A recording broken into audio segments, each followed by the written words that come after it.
नमस्कार दोस्तों। एक हमसे बहुत ही कॉमन क्वेश्चन मरीजों या और दोस्तों द्वारा पूछा जाता है कि हमें कोल्ड है या एलर्जी, हम कैसे डिफरेंशिएट करें। ये बहुत ही सामान्य क्वेश्चन है और बहुत ही रेगुलरली हमसे पूछा जाता है। तो कोल्ड तो कभी कभार सभी लोगों को होता है और इसमें और एलर्जी में कई डिफरेंसेस होते हैं। जैसे कोल्ड में पेशेंट को फीवर आता है, बॉडी एक होता है, सोर थ्रोट होता है। एलर्जी में पेशेंट को स्नीजिंग होती है, वाटरी नेजल डिस्चार्ज होता है, आईज में इचिंग होती है, कान में भारीपन होता है, गले में खराश होती है।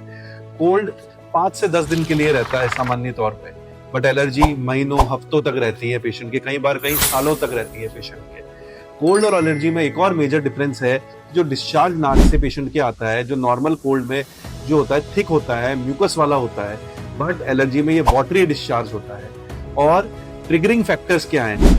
एलर्जी में ट्रिगरिंग फैक्टर्स होते हैं, जैसे डस्ट के एक्सपोजर में उसको एलर्जी हो रही है, पर्टिकुलर सीजन में उसको एलर्जी हो रही है, पर्टिकुलर सीजन चेंज के बाद उसको ऐसी एलर्जी हो रही है। बट कोल्ड कभी भी किसी को भी किसी भी वक्त हो सकता है, जो 5 से 10 दिन के लिए रहता है। उसके बाद में कुछ दवाइयों से, कई बार बिना दवाई भी वो उस बीमारी से मुक्त हो जाता है। बट एलर्जी के लिए पेशेंट को एलर्जी टेस्ट कराना होता है, एलर्जी का पता कराना होता है, एलर्जी की वैक्सीनेशन, एलर्जी की दवाई लेनी होती है। तो हम एलर्जी और कोल्ड का डिफरेंस पता कर सकते हैं। एलर्जी है तो उसका प्रॉपर इलाज कराएं, कोल्ड है नॉर्मल तो वो सामान्य तौर पे कुछ दिनों में अपने आप ही ठीक हो जाता है।